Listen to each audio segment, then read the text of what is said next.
So everyone will encourage you. This is your parent. Forgive them. Don't even forgive them. Stop being stupid. It's your mom. It's your dad, dude. What the hell? But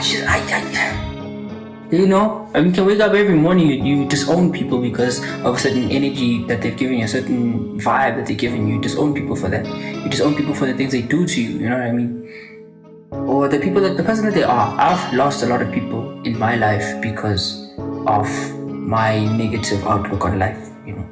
My pessimism. A lot of people have decided that, you know what, Chevy, you're a good person, but you lack 1, 2, 3, and in my life I need 1, 2, 3. How do you do that with an adult who gave birth to you, provided for you, raised you? At some point you conclude and say, man, stop being stupid. That's your mom. Stop being stupid. That's your dad. Stop being stupid. You love them. They love you. Move on with your life. So yeah, thanks for tuning in. It's a discussion to go on forward. But maybe for now, what we have to think about is it okay to continuously forgive someone as much as they continuously forgive themselves? And does that mean you have to fully be present to do so? Or can you disown and divorce or kind of put these boundaries between you and that said family member? Our boundaries in family members, like in the family structure, our boundaries, okay, this is something that you could do. But sometimes it doesn't click. It's just like, how can you do that and say you love me? How could you do that and say you love yourself? How do you do that? How do you justify disliking a parent who's there?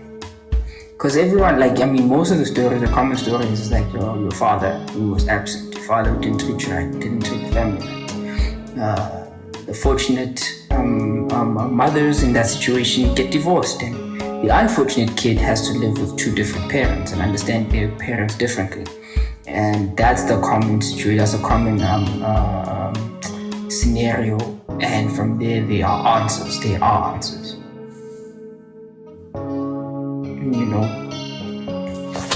Maybe it's just like what you call a privileged person problem, nice life problems, sweet life vibes. You have it so well, you're looking for problems in your life. Maybe that's the situation, that could be the case. That's maybe the only way you could ever find fault in certain people like that.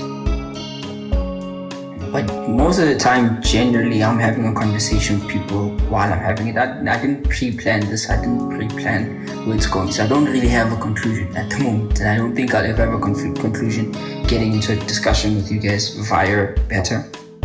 It's just something I put on the table and, talk about it, don't talk about it. But yeah, there it is. How do you justify a genuine dislike for a family that to you directly hasn't been faulted on paper? Maybe it hasn't been faulted, but when you calculate and consider their way of living and how they preach about life and how they live, and you just these things don't add up. You reach certain conclusions.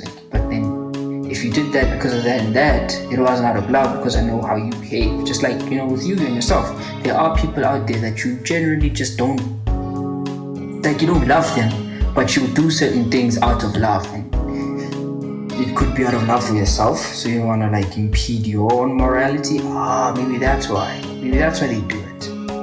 But in turn, they forget that, they weren't. So is it a matter of continuously forgiving them as much as they continuously forgive themselves? Parents are also human at the end of the day, so they do make mistakes. It's just maybe a situation where this parent or this family member continuously makes mistakes, and because they are in your family or you are related, you need to keep forgiving them as much as they forgive themselves. Is that how it's supposed to be? Question mark.